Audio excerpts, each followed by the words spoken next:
Hello, Bacho. Let's read the question. The question says, which of the following statement is incorrect? So we have to find out the incorrect statement. First statement given है, the process of erythrocyte formation is called erythropoiesis. So erythrocytes का formation होना उस process को हम erythropoiesis कहते हैं, ये statement correct है. ठीक है, एरिथ्रोपोइसिस कहते हैं, ये बिल्कुल करेक्ट है. देन दिया हुआ है कि इओसिनोफिल्स जो होते हैं मोस्ट अबंडेंट होते हैं of all the cells in the blood. So ये स्टेटमेंट जो है इनकरेक्ट हो जाता है. ये इनकरेक्ट क्यों हो जाता है? क्योंकि ब्लड जो है, ब्लड की अगर हम बात करें तो ब्लड दो कंपोनेंट से मिलके बना हुआ है. एक हो जाता है हमारा प्लाज्मा जो कि 55% होता है, और एक हो जाते हैं हमारे सेल्स यानी कि फॉर्म्ड एलिमेंट्स, फॉर्म्ड एलिमेंट्स जो कि 45% हो जाते हैं. ठीक है, इन 45% के अंदर जो सबसे ज़्यादा मिलते हैं वो होते हैं हमारे आरबीसीज. ठीक है, तो फॉर्म्ड एलिमेंट बेसिकली जो हैं वो आरबीसीज हो जाएंगे, डब्ल्यूबीसीज हो जाएंगे एंड हो जाएंगे प्लेटलेट्स.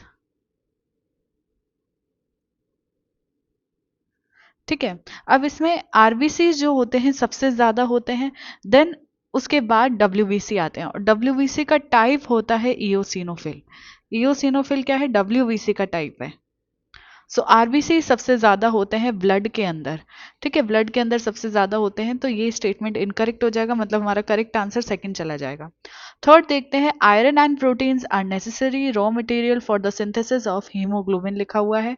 तो अगर हम बात करें आरबीसीज की, सो आरबीसीज के पास रेड कलर होता है, have read coloured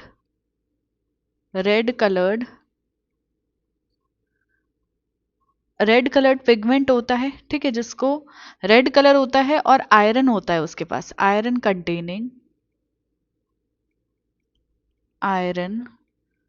containing complex protein.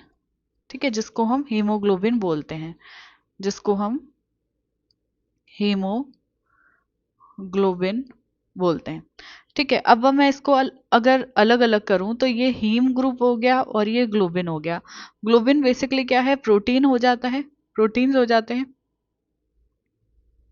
और हीम ग्रुप वो ग्रुप हो जाता है जिसके पास आयरन होता है. ठीक है, सो ये स्टेटमेंट भी करेक्ट है कि आयरन और प्रोटीन जो है नेसेसरी रॉ मटेरियल होते हैं for the synthesis of haemoglobin. So this is correct. Then given है कि vitamin B and folic acid जो है मेच्योरेशन करता है, आरबीसी की मेच्योरेशन को स्टिमुलेट करता है. सो ये भी करेक्ट है कि विटामिन बी और फॉलिक एसिड अगर हम देते हैं तो जो आरबीसी की मेच्योरेशन है वो स्टिमुलेट होती है. ठीक है, सो हमारा जो इनकरेक्ट जो स्टेटमेंट है वो क्या चला जाएगा? Option number 2. ऑप्शन 2 हमारा करेक्ट आंसर हो जाएगा. ठीक है, इसके रिगार्डिंग इन्फॉर्मेशन आपको न्यू एनसीईआरटी में पेज नंबर 193 पे मिलेगा. आई होप कि आपको क्वेश्चन अच्छे से समझ आ गया है.